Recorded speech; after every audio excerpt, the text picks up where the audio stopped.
AP liquor scam 4,000 కోట్లను నిర్ధారించింది ED. ఈ కేసుకు సంబంధించి నిన్నటి నుంచి కూడా దేశవ్యాప్తంగా సోదాలు చేస్తోంది. ఇవాళ హైదరాబాద్, బెంగళూరు, చెన్నై, తంజావూర్, సూరత్, రాయ్పూర్, ఢిల్లీ, ఏపీలో సోదాలు చేస్తున్నారు ఈడీ అధికారులు. ఏపీసీఐడీ కేసు ఆధారంగా ఈడీ దర్యాప్తు చేస్తోంది. ఏపీ లిక్కర్ స్కామ్ లో హవాలా, మనీ లాండరింగ్ జరిగిందని, భారీగా డబ్బులు చేతులు మారాయి అంటోంది ఈడీ. ప్రముఖ బ్రాండ్స్ ని కాదని లోకల్ బ్రాండ్లను ప్రమోట్ చేసి లంచాలు తీసుకున్నారని తెలిపింది. ఇప్పటికే సిట్ ఛార్జ్ షీట్ లో ఈ విషయం బయటపడిందని, ప్రతి ఇన్వాయిస్ మీద 20% వసూలు చేశారని ఈడీ అధికారులు తెలిపారు.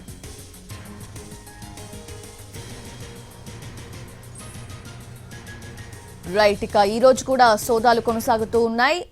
పూర్తి అప్డేట్స్ తెలుసుకుందాము. మా crime input editor Ramesh Vaitla అందిస్తారు. Ramesh Vaitla, AP liquor scam సంబంధించి 2 రోజుల పాటు ఈడీ అధికారులు దేశవ్యాప్తంగా 20 ప్రాంతాల్లో సోదాలు నిర్వహించారు. అయితే దీనికి సంబంధించి మొత్తంగా 20 ప్రాంతాలకు సంబంధించి సోదాలకు సంబంధించి చూస్తే మొత్తంగా 4,000 కోట్ల రూపాయల వరకు ఫండ్స్ మొత్తంగా నిధుల దుర్వినియోగం జరిగింది. దీంట్లో పెద్ద ఎత్తున 4,000 కోట్ల వరకు స్కామ్ జరిగిందని చెప్పి కూడా ఇప్పుడు ఏదైతే ఆ ఈడీ అధికారికంగా ప్రకటించింది. అయితే మొత్తంగా చూసినట్టయితే దీంట్లో 8 ప్రాంతాల్లో ఇప్పటివరకు సోదాలు చేసినట్టుగా అధికారికంగా ప్రకటించింది. హైదరాబాద్, బెంగళూరు, చెన్నై, తంజావూర్, సూరత్, రాయ్పూర్, ఢిల్లీ ఎన్సీఆర్, ఆంధ్రప్రదేశ్ తో పాటు మొత్తం 20 ప్రాంతాల్లో సోదాలు చేశామని చెప్పడం జరిగింది. అయితే ఏపీ సిఐడి నమోదు చేసిన కేసు ఆధారంగా మేము ఎఫ్ఐఆర్ నమోదు చేశామని చెప్పి, అటు ఈసీఆర్ నమోదు చేశామని చెప్పి ఈడీ పేర్కొంది.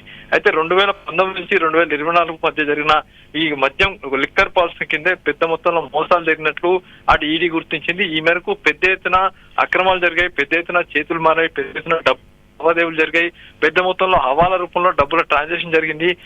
అంతేకాకుండా విదేశాలకు కూడా డబ్బులు మళ్లించారు. ఏకంగా దుబాయ్ కి ఈ డబ్బులు తీసుకువెళ్ళినట్టుగా మేము గుర్తించామని చెప్పి పేర్కొనడం జరిగింది. అంతేకాకుండా పాపులర్ బ్రాండ్స్ అయినా అయితే మెక్డెవల్స్ కావచ్చు, రాయల్ స్టార్ కావచ్చు, ఇంపీరియల్ బ్లూ వంటి వాటికి మెయిన్ ఆ బ్రాండ్స్ కి అనుమతించకుండా కిక్ బ్యాక్స్ అంటే వెనుక మొత్తంగా బ్యాక్ ఎండ్ నుంచి కూడా కొన్ని బ్రాండ్లను తయారు చేసి అంటే నకిలీ లిక్కర్ మొత్తాన్ని కూడా ఏపీలో సప్లై చేస్తారు. దీని ద్వారా పెద్ద ఎత్తున కంపెనీలు అటు ప్రభుత్వానికి డబ్బులు ఇచ్చాయని చెప్పి కూడా దీనిలో పేర్కొనడం జరిగింది. అంటే ఆటోమేటెడ్ సిస్టమ్ తొలగించి మాన్యువల్ ఆటో సిస్టమ్ మారడం ద్వారా సప్లై వాల్యూలో పెద్ద మొత్తంలో మోసాలు జరిగాయని చెప్పడం జరిగింది. అయితే సిట్యువేషన్ ఛార్జ్ షీట్ లో కూడా ఇదే విషయం కూడా స్పష్టమైన పేర్కొనడం జరిగింది. అయితే ప్రతి ఇన్వాయిస్ మీద దాదాపు 20% వరకు కిక్ బ్యాక్ వసూలు చేశారని చెప్పడం జరిగింది.